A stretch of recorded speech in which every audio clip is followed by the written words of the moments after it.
Good evening to everybody. I'm going to introduce myself and our speakers again. My name is Tim Bewes. I run the film thinking series here at Brown with support from the Kogan Institute for the Humanities. Thanks to all the Kogan Institute staff and the director Amanda Anderson for being here. And thanks to you all for attending. We're talking this evening about Sebastián Lelio's 2017 film, A Fantastic Woman. And participating with me in this conversation are Macarena Gómez-Barris on my far left, who is the Forbes and Harrison University professor in MCM here at Brown. She's also director of the Center for Environmental Humanities, based at the Kogan Institute, and the author of books including Where Memory Dwells, Culture and State Violence in Chile, 2009, The Extractive Zone, Social Ecologies and Decolonial Perspectives from 2017, and then perhaps most relevantly for this evening's conversation, Beyond the Pink Tide, Art and Political Undercurrents in the Americas from 2018. Next to her is Jack Halberstam, author of, who's here from the Department of English and Comparative Literature at Columbia University, and author of such books as Female Masculinity from 1998, The Queer Art of Failure from 2011, and most recently Wild Things, The Disorder of Desire. We're really happy that Jack made the trip to join us. And then next to me is Sarah Thomas, Associate Professor and Chair of Hispanic Studies here at Brown, and author of Inhabiting the In-Between, Childhood and Cinema in Spain's Long Transition, which was published in 2019. And she was also the curator, I think it was just a one-off, right, Sarah, of the Hispanic Cinema Studies Now Symposium and Film Series in 2014, and she works closely on Hispanic and Spanish cinema. We're going to talk for 30 to 35 minutes or so, and then open things up for comments and questions from anybody who is here, if there is anybody. So I'm going to ask a question to each of our guests, and it's going to be a kind of I think it's a deep. Each one will be a deep question, but also a kind of expansive and open one. And I'd like to begin with Macarena.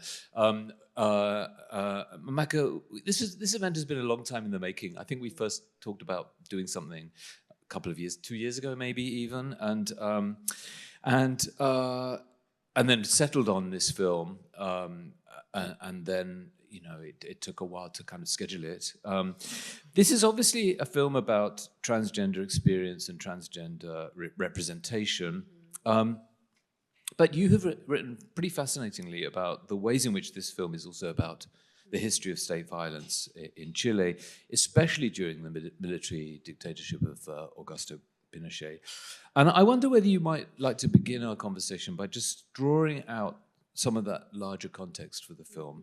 And tell us also why it is a film that you thought was good for this forum and this series. And then also, I mean, I'm sure you were thinking about this while watching it this time, what its topicality is now. Why this is a film that we might want to be thinking about just at this, you know, a year or so into the second Trump, can we say that? Trump administration, for example. So, yeah, what kind of how would you like to begin the conversation? It's good. Well, I'll begin by thanking you, Tim, for inviting us into this conversation. I think thinking film, this series, is very important at Brown.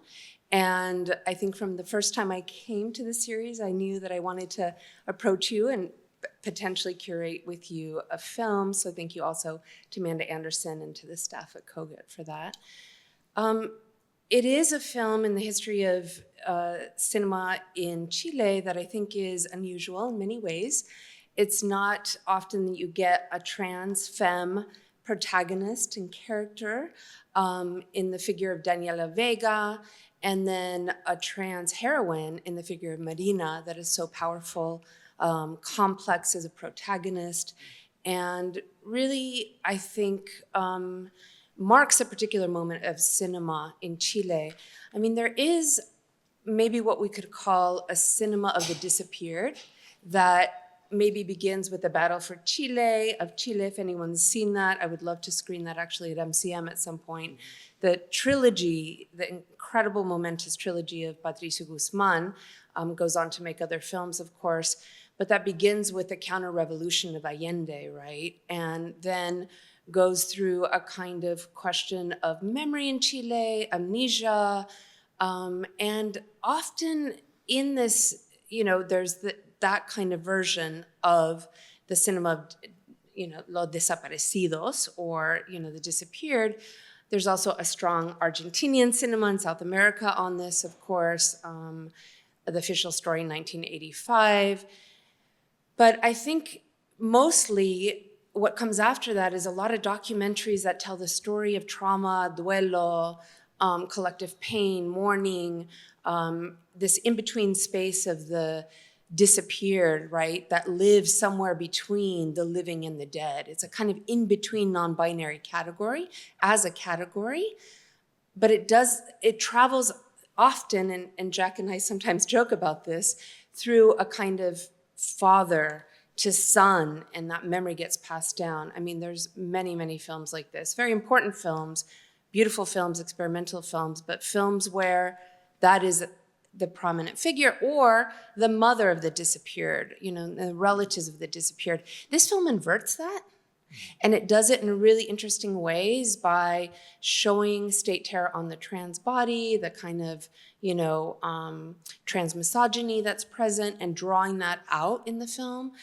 But then it also draws out how, there's not only authoritarian violence as an exceptional period, but ongoing in the family, in the everyday terror against trans peoples.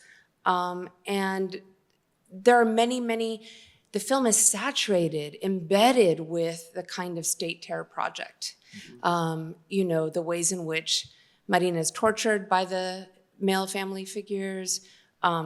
It's kind of torture light from a Latin American perspective, and maybe a little heavy-handed from a US perspective.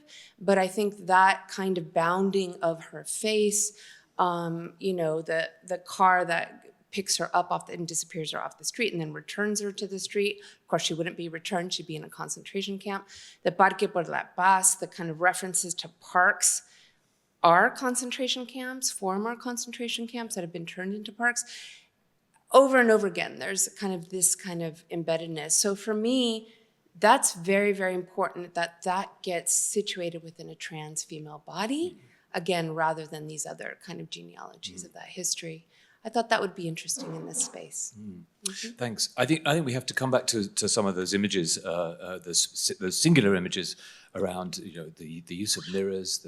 Of course, it inspects her own face, violated as it has been in the car mirror. But maybe we should talk a bit about the fact of the film as a trans film, and maybe I could move to Jack. It's a great pleasure to have you visit us for this conversation, not least because of your earlier work on films with a transgender theme, such as Kimberly Pierce's Boys Don't Cry from 1999, The Crying Game from 1992, and the way that other critics have taken up some of the terms of your work, I think is maybe worth us exploring a little bit. And I think in particular of that term, transgender gaze, from the 2001 article on Boys Don't Cry. And you define that there as a gaze that, as you put it, reveals the ideological content of the male and female gazes and temporarily disarms the compulsory heterosexuality of the romance genre. Mm-hmm. And maybe we could reflect a bit on that phrase and that particular inflection that you give to it, and in the context of this film. I mean, the piece that was circulated with this film, an extract from the piece that was circulated here at Film Thinking, a piece by Karen Nault, uses your term quite prominently, and I wondered whether you think Lelio's gaze, whether Lelio's film sustains a transgender gaze, something like a transgender gaze. How committed do you feel to keeping that term in play in relationship to this film? Is it does it work for you in relationship to this film, which of course is not the one that you wrote about? Yeah, that's a great question, and I want to get to that, but I also want to follow up a little bit on Maca's point. which is that this narrative crafted around a trans body that cannot be incorporated into the family reveals, the cracks not only in, in Chile in relationship to the dictatorship, but also in relationship to the aftermath, given that one of the primary questions of the film is who can mourn and who can mourn whom, right? And so there are many, Patricio Guzman's films are obsessed with, people picking through the bones in the desert and looking for their lost relatives. But of course, Marina is constantly being questioned about what her relationship to the deceased is. Who are you in relationship to Orlando?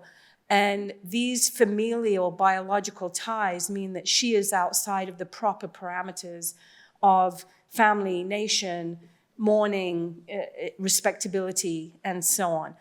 So in that respect, this is very much in that tradition of films that understand trans as the limit of human community. So human community has to be funneled through marriage, the couple, family, the child, right? And you have that scene in this film with Sonia saying, we're about to have a funeral. My 6-year-old daughter will be there. I would do anything for my daughter. She'll do anything for her daughter, even if that means completely and totally disrespecting, violating the trans woman who was beloved by her ex. So in that sense, it's like Boys Don't Cry, in the sense that the trans figure in Boys Don't Cry is also placed outside of the family and is violated by the family. Is violated by the family in collaboration with the police and the medical profession. And that is the exact nexus of Marina's violation. It is family, police, medicine. Family, police, medicine. This is the triangle that will strip the trans person of their dignity, right? And the trans gaze comes around in this film, and Sarah wrote about this beautifully in the exchange that we had before, and I'll let you talk about those surfaces. But there's one moment that I would identify as one of these transcendent moments that you often find in a trans film, where the trans figure is surrounded by these violating normative people who are convinced of their own humanity. And in order to escape, the camera allows the trans person another space that only cinema can provide. In this film, it's when Marina goes to the nightclub and suddenly she's in a sort of dancing line dance with, sort of wonderful queer and trans dancers who are dressed in glitter.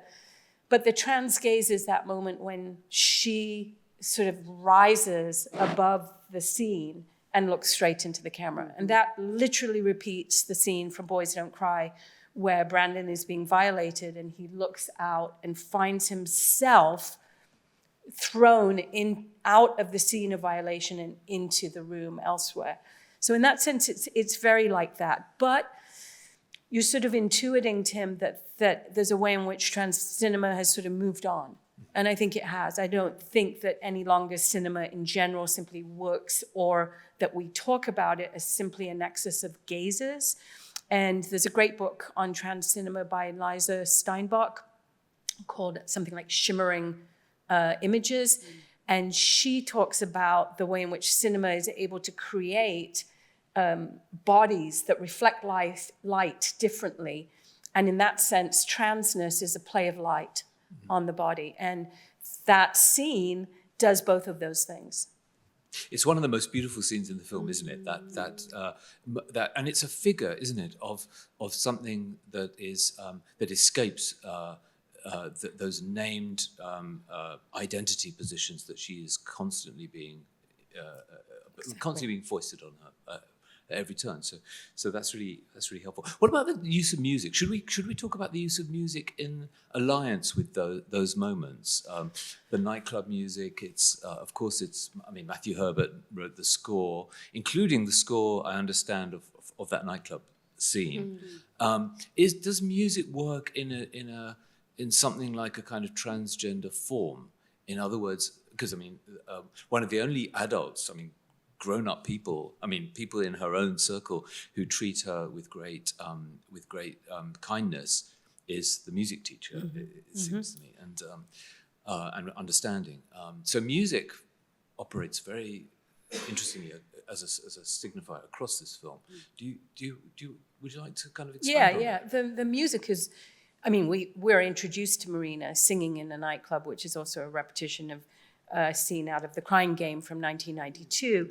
And while that's a very fetishistic scene where the trans figure is sort of freeze-framed and is in fact lip-syncing, in this case, Marina is singing in her own voice. And Daniela Vega actually sings all of the parts throughout, which is really interesting because there's the nightclub singing at the beginning, but there are also the operatic arias that are so beautiful. One in the scene with the music teacher, and one at the end, where again, we're in the space of a kind of transgender constructed reality, almost literally, because the aria that she's singing was written for a castrati voice or a counter tenor, and could actually be sung by a man or by a woman, reminding us that in the voice there are many different ranges. And so there's a kind of theory of gender in the theory of voice and music that plays throughout the film. And I think the music is similarly a site of fugitivity in the film. When she's being violated, she's being rejected, she's being spurned, she goes to the club. And it's interesting that the solace doesn't come in the form of a connection, right, with the guy that she hooks up with. That's momentary. The actual solace comes from the music, and it's the music that lifts her. So I think that scene at the end is such genius, really, and it's a beautiful counterbalance to the opening where we have a very fun nightclub a song, even though the song itself is actually kind of sobering, because the song is about how you're yesterday's news, if you remember.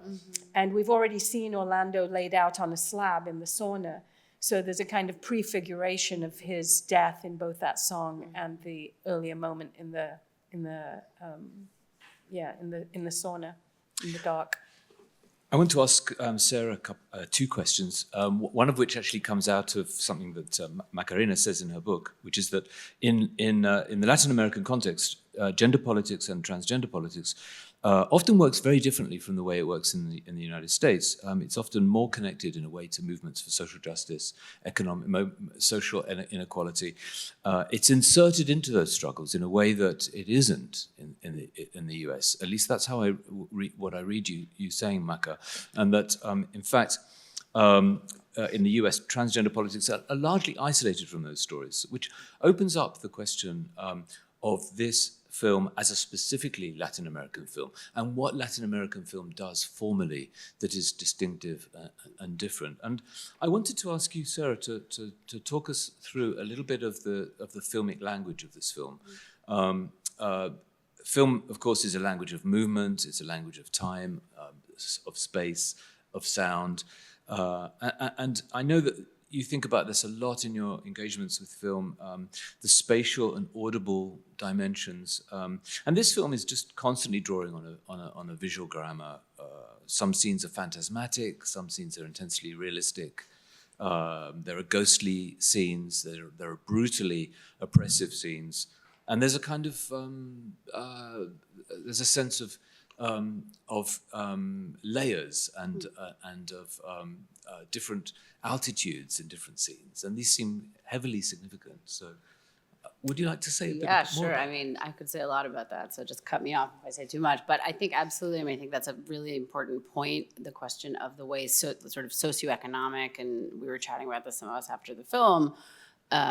Struggles are also part of this film. It is a film about class in a lot of ways. It is a film about gender identity. It is a film about who is entitled to have what types of gender identity. And I think a big part of what is, threatening is in addition to the fact that she's a trans character, is that she's clearly not of the sort of bourgeois extraction that the family, the sort of normative family that she's threatening is, right? And so I think we could imagine a version of, and in Latin American cinema and literature, we could imagine there are many versions of this story with a cisgender female, younger, lower social class lover to the patriarch who would probably also be excluded. She would probably be allowed to stand in the back of the funeral if she didn't call too much attention to herself. But I think that there's a real question of this is taking that sort of oppressed position and really taking it seriously and showing the way that this character is sort of doubly or even triply marginalized between misogyny, transphobia, and class bias. And I think that you can't separate the film from a commentary and a critique on social class. I mean, I don't know what you think, Maka, but I think that this absolutely baked in, and just the spaces, and that sort of relates to the way that space operates in the film. And I was fascinated to rewatch it for the first time since I had seen it in the cinema, because I think I wasn't sure. You never know, how is a film going to hit many years later. Unfortunately, it still feels incredibly relevant, and almost like it could have been made yesterday, both in the case of Chilean politics and in this country's politics. But I was really struck by a lot of these aspects I hadn't sort of necessarily remembered as being a part of the film, and the way that also gender in the cisgender characters, the type of sort of femininity embodied by the character of Sonia, which is this very much sort of like bourgeois, kind of fija, like upper crust, but trying to seem sort of progressive. And she has her, very put together outfit, and the way that that telegraphs to the viewer things about how she's going to treat the other character. Marina is going to obviously be subject to that sort of, someone I said it was sort of a Karening in a way, but I think it's almost this sort of condescension wrapped in politeness that is extra wounding. And so I think there's a kind of way that the bourgeois social graces are weaponized against this character again and again and again. And I would say that's something that is not necessarily unique to Latin American cinema, but I think that there's something very much about the way that social stratification is being critiqued that is particular of Chilean and other society that maybe wouldn't work the same way in a U.S. context. And the other point I would make about spaces in the film, I think something I was struck by rewatching it the other day, but then I noticed other things when I saw it again today, is that the way that space can be both sort of enclosing or hemming in the characters and especially the protagonists, but also sometimes liberatory, and sometimes the same types of spaces, like the way cars work in the film, the way elevators work in the film, is sort of these sort of mundane and everyday, we need the characters to be moving around. We need the characters to get to different parts of the building, but it's absolutely completely calculated. There's nothing sort of incidental there. And I think the way that both of those spaces also are made up of mirrors and windows, right? So elevators and cars are these enclosures where sometimes you can see out and sometimes you can be seen into, and sometimes you see your reflection. The number of sort of reflections in the rearview mirror, in the car window, she sees the spectral presence of Orlando. And I would go back to your question about the sort of mixing of genres. I wouldn't go so far as to say it's a magical realist film, but I think it's certainly playing with some of those traditions of, we're not just giving a sort of straightforward representation of realist cinema. I think there's a sort of fanciful component that is sort of liberatory and escape from the torture of the everyday. And also the way that the sort of ghost story and the sort of searching for the beloved. And I said something about, I thought of Antigone when I watched the film the other day, and the question of, who has the right to mourn their loved ones. But then today I was also thinking about Orpheus and Eurydice, and especially with the music and all these sort of subterranean spaces that are coded as, there's a really interesting moral inversion that I think happens, where these spaces like the sauna and the nightclub and the Chinese restaurant that are maybe coded as more subversive or less judgmental and not part of that bourgeois above ground skyscraper, penthouse, office building territory.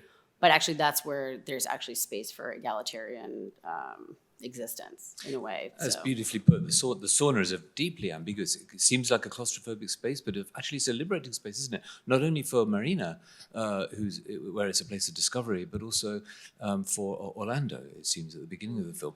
I mean, what about the? Can we just before we kind of move on? Can we talk about the sort of like the mystery of the locker, the empty locker, and the mystery of the vanishing tickets to go to see the falls? Like why do you guys think that the locker is empty? There's so much refusal to, that last scene where the mirror is between the legs, the kind of desire to get behind something, see more of the trans body, understand more of its parts, et cetera, in a particular way. And, you know, there's kind of closing of the door or a refusal to for that kind of gaze, which I think is important. And I'm sure that Jack will have a lot more to say, but I didn't want to let a couple things go, which is, I think the music is this kind of virtuosity, you know, this mesa alto, the soprano, the incredible voice that's present there, and also the space of, you know, community and possibility, right? That is the kind of dance floor. I also think there's like a politics of class and care that is really, really clear in what you're saying. So it's not only that the music's caring, there are other kinds of forms of caring in the film. And one, I think, is really about the working class. You know, when she's getting her nails done, the manicurist says, no, you know. She sung Happy Birthday in the Chinese restaurant to her. The cleaning woman in the funeral home is able to gender her properly and say, señora, on and on. Who, at the very end, she's able to actually return and say goodbye and mourn the body because the caretaker allows her into that space before, you know, Orlando's turned into ashes. And by the way, Fernando ha vuelto, or Fernando Returns, is a beautiful experimental documentary that a lot of the names in this film, like Orlando, Fernando, not being able to be, you know, find the bones of, finally being able to find the bones of the disappeared is in Fernando ha vuelto.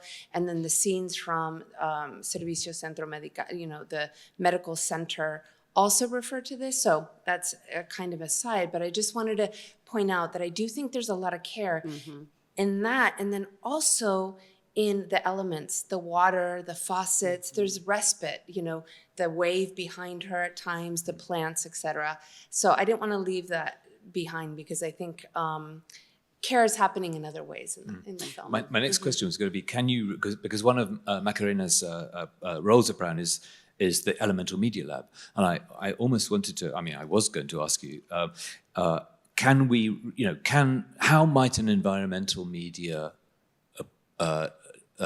laboratory technician approach this film? I mean, would this be, because I mean, of course there's the scene of the wind, the extraordinary scene of the wind where she's leaning into it.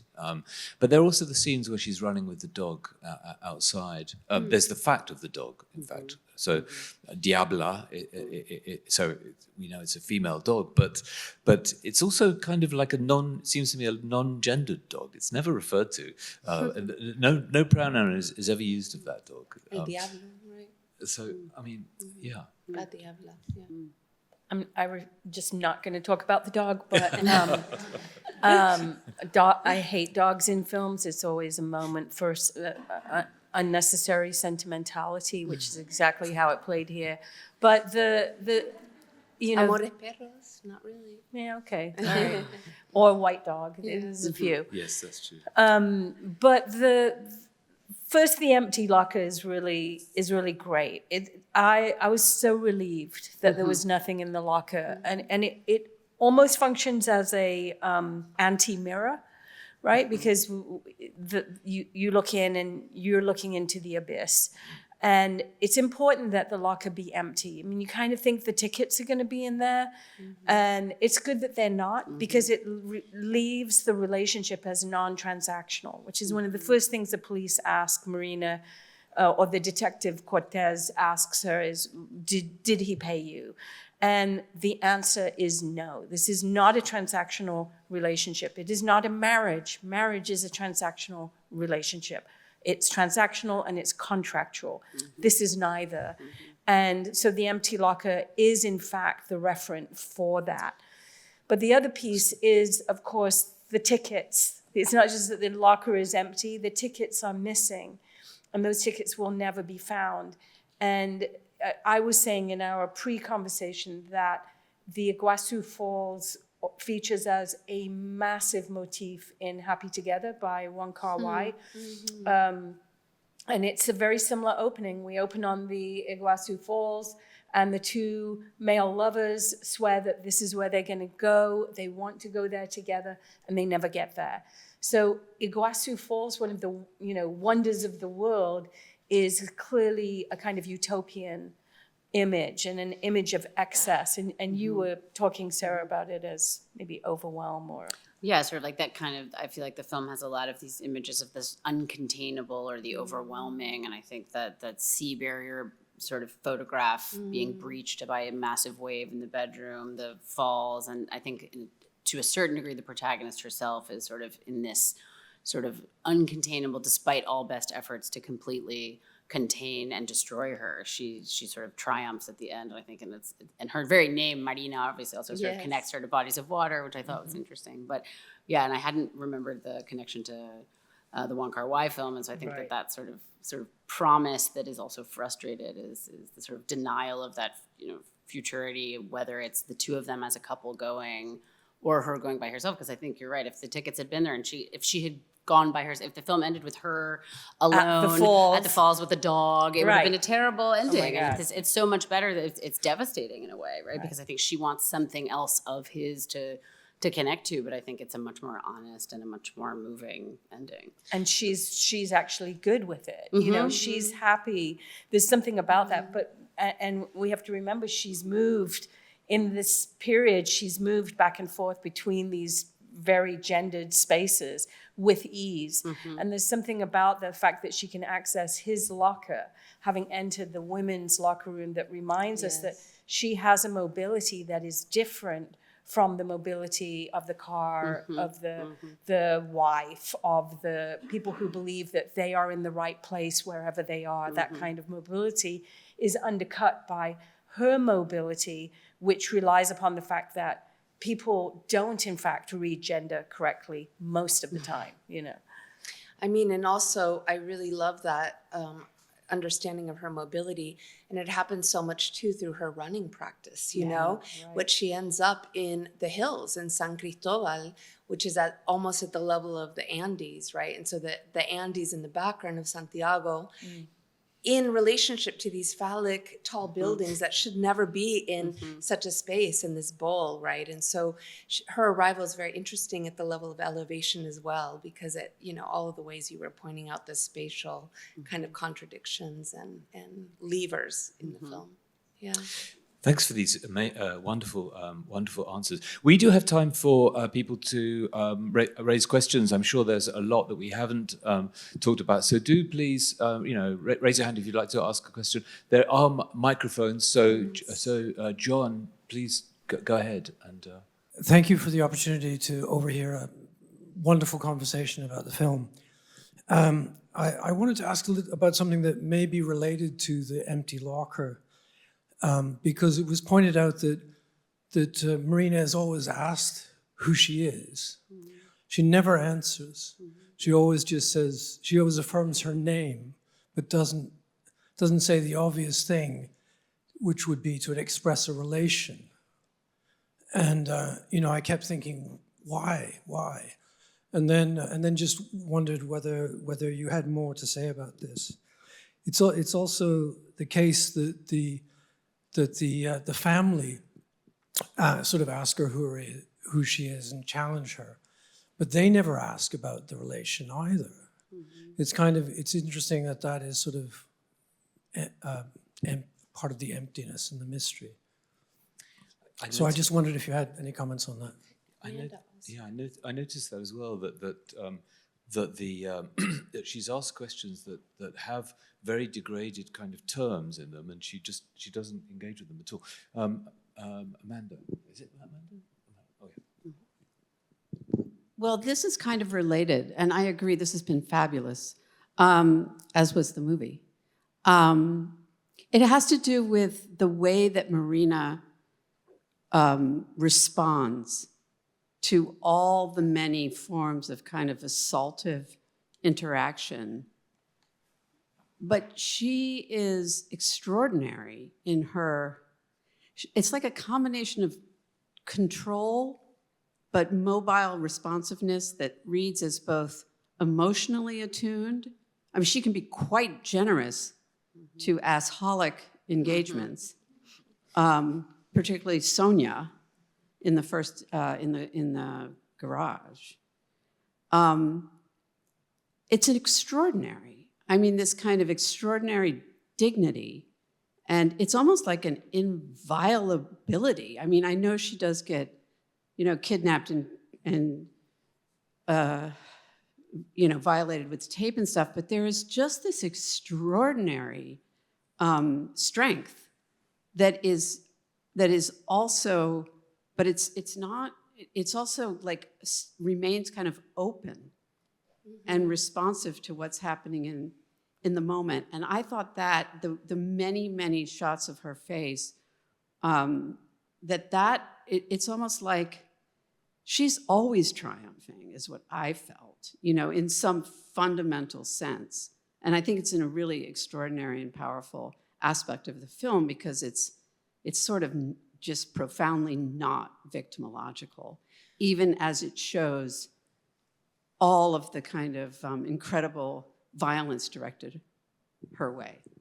I didn't want to leave the question of mirrors behind, and specifically, there's a couple of things. One is, why does she look at herself in the car mirror after she's been taped in the car? Why is that her first reaction? Why does she want to see herself and sort of reproduce this image that we've already seen of her, which is one of the most difficult images in the film.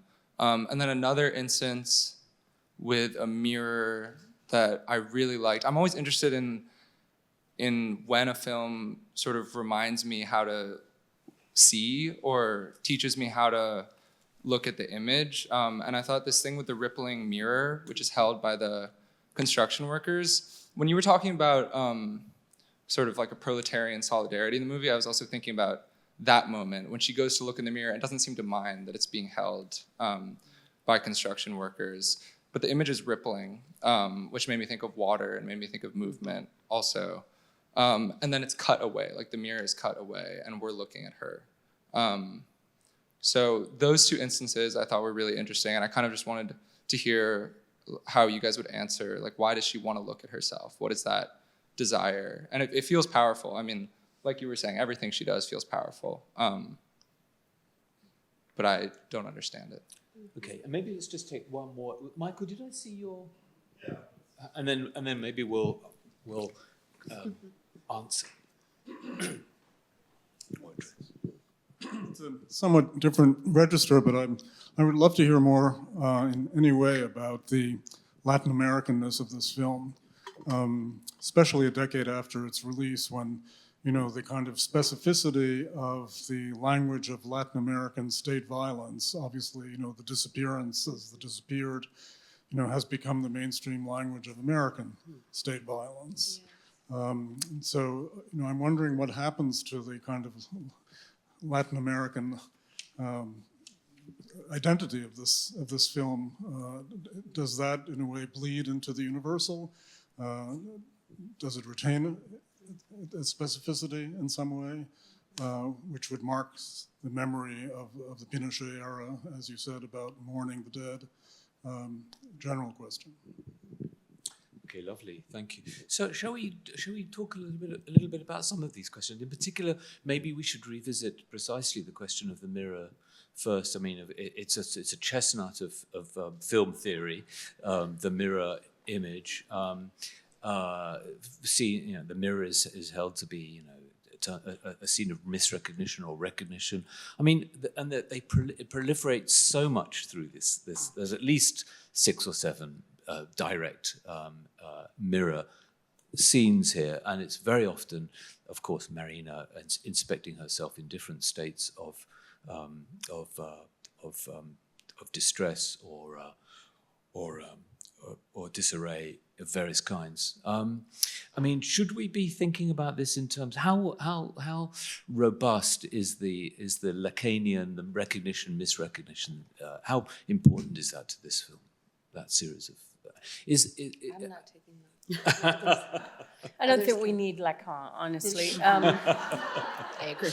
I mean, for example, I was reading a piece by Jay Prosser who talks about the disidentification, particularly in a transgender context, and that mirror scenes are thereby staging a certain kind of refusal, a certain kind of refusal of identification. Oh yeah, I mean, in trans literature and trans film, the mirror plays a different role than it does, generally speaking, in cinema. Because, and this goes straight to your question about why does Marina go straight to the mirror and look at herself after she's being taped? And the answer, the most obvious answer is she wants to see how she's seen. And that where she's been taped up, she looks, now she has been made monstrous. She's been literally defaced, disfigured. And she looks to see how she is seen. But there are a couple of different functions of the mirror in trans film and literature. One is to kind of get out of the dysphoric body, to try to project the body elsewhere. And the other is that's a kind of a splitting, and the other is doubling. So there's both splitting and doubling, and they serve different purposes than they do in, say, a Hitchcock film where the woman is looking in the mirror and is seeing herself desired. This is not seeing yourself desired, it's actually seeing yourself as the other to desire. The problem with the Prosser is that Prosser is trying to articulate a theory in which transness is realness. This film isn't doing that. This film says no to the real, no to the normal, and yes to the fantastic. Mm-hmm. And that's, for me, the total power of the film. Yeah, it makes me also think that we should maybe think about one of the last mirror images, which is when Marina is lying on a couch naked with the dog, and she looks down towards her sex, and we see a mirror that reflects her face. And now, what is that? What is that? I mean, that seems to be playing with certain conventions of trans film in particular. How should we be reading that scene? I mean, I think I said at the beginning, the kind of refusal to reveal this kind of desire for a particular, gender identity, whatever it is, themselves. I mean, I want to go back to some of the questions and great comments, you all. I mean, Amanda, I think your kind of surprise and interest, right, in her dignity, I think is exactly right on, in the sense that kind of ferocity or fierceness in the face of the violence. But I think it's also this kind of, Leleo's very good at these character portraits of women and has been doing them. This is the second one. Gloria was the first film that was made and took up the topic of a divorcee woman in Chile, right? And kind of an unusual topic of Latin American film, and followed that in beautiful ways. I thought that was a powerful film of a 58-year-old divorcee. This takes it a step further in that direction. But the next film that I haven't seen yet, but I've read a lot about because we're trying to get it now, it's called Las Olas, The Wave. And that is the kind of next step. It's a musical, but it's about trans feminisms in South America. It takes, I think, a lot up from Argentina, lesbian context of, and there's some people in the audience that would be, better to comment on this, but kind of communal autonomy, questions of challenging the patriarchal state. Las Tesis, a collective that did that dance you might have seen that was reproduced around the world, that was about challenging, you're the violator. It's not, pointing to the state. And so just going back to your question as well, Michael, about how can we read this as a Latin American film? It's the kind of politics of respectability that has an arc to a kind of liberation, I think. But the next film really takes it into the terrain of the trans feminist communal longing for a different kind of world, the kind of unworlding in Jack's terms, bringing down, dismantling that order to build it back up again. And Marina is one of those figures. But I think what's important is that the next film, the next iteration, is the collective iteration of that. So that's how I would answer both of your questions, actually, to move out of that space of trauma into the space of transversal activisms. Yeah, and I guess I would add just a couple of things. I agree with both of your points, but yeah, I think one of the things that for me is very about the sort of Latin American political ness of the film is that I think there's another piece that also is analogous to the contemporary U.S., which is although I double-checked, this is from the Bachelet presidency, but it's right after the first, like, Piñera presidency, which was, I'm not going to compare Piñera and Trump, but I think we could at least think about the fact that this is a sort of very wealthy businessman, neoliberal, like, market is the best thing possible. And Chile obviously has been like a laboratory for neoliberal capitalism since the Chicago Boys and the dictatorship. And there's a way that in Chile, specifically, I mean, everywhere you can't escape from neoliberal capitalism, but I think the way that state violence and neoliberal capitalism of a sort of US incepted variety are sort of disimbricatable. You can't separate them. And so I think that is an undercurrent with these skyscrapers that she sees from the running path, and the way that the sort of the guard or the sort of valet at the parking lot of the office of the ex-wife, there's sort of these trappings of that type of neoliberal capitalism that I think are also participating in and enacting a lot of that violence. And I think that's very much sort of relevant to both the Latin American and the US context. And then the other thing I was going to say is I think there's something I can't quite articulate about the connection between the empty locker, the mirror in the place of the genitalia, and what Amanda was really beautifully describing as this kind of insistent dignity and integrity of refusal, right? And I think they're all about like, no, we're not going to go to the easy place that is her having to explain that they are a real couple, and yes, she can prove it because she was going to move in, and look, he wrote me this letter or whatever it is. She doesn't want to engage, and she doesn't want to go there, and she doesn't have to justify her existence and her relationship, and it denies the spectator what I think would have been a much more, as you say, violent scene for her, which is her having to explain that.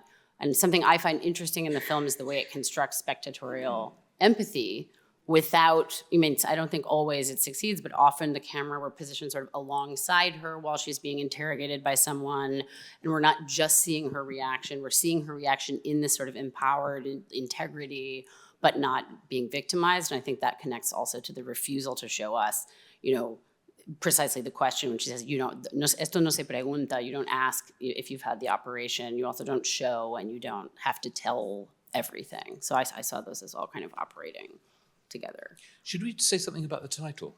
Fantastic. Fantastica. Phantasmatic. It is partly, right? It also means utopia. Fantastic maybe have a utopian context, so it may have a dystopian, phantasmatic meaning. In other words, she is a phantasm for all of the characters that, particularly the characters in Orlando's family, for whom she doesn't exist really in some sense. Mm-hmm. So I was wondering if there's more to say about the title. Well, it's sort of double-edged, isn't it? It's like she's a fantastic woman, but she's also a woman only in this fantastical way. She's called a chimera, and that's the figure of the fantastic, the thing that is an anomaly that cannot be explained. I look at you, says Sonia, and I don't know what I'm looking at. And that's an important line, precisely because it's not, I don't know what you are, it's I don't know what I'm looking at. And so there's a continuous relay of gazes, that don't add up to conventional cinema that I think we've been talking about. This is a different set of relations through looking. But also there isn't a language for either what she is, and if there's no language for what she is, then there's no language for her relation, which is why she's constantly saying, refusing to say who she is. And I like this idea that the refusal it's kind of unsettling, because if she were, as Sarah's saying, if she were to explain herself, she would now confirm the very system that has said she is fantastical and that she is a chimera. So to speak in that language is to say that is the language with which, I must rationalize my being. And I think the silence is doing that in the same way that the emptiness of the locker is, that at the moment when she's dropped off from after the assault in the car, she's dropped off in I don't know if we still call neighborhoods red light neighborhood, but there's somebody soliciting a car down the road, and there are lots of empty lots in that neighborhood and lots of graffiti. And, ironically, it's that neighborhood that is the place where she goes into her transcendent mode, not the neighborhood of the high rises or the lovely broad boulevards and so on. So I think that it's not so much phantasm for me, it's fantastic as in that which exceeds reality, where the reality is constantly being established linguistically, discursively, and cinematically. And I think there's also a kind of room for maybe not magical realism, as you said, because of course it doesn't fully go into that realm, but maybe a bit of the surreal, you know, and that very much runs through a kind of queer Latin American sensibility as well.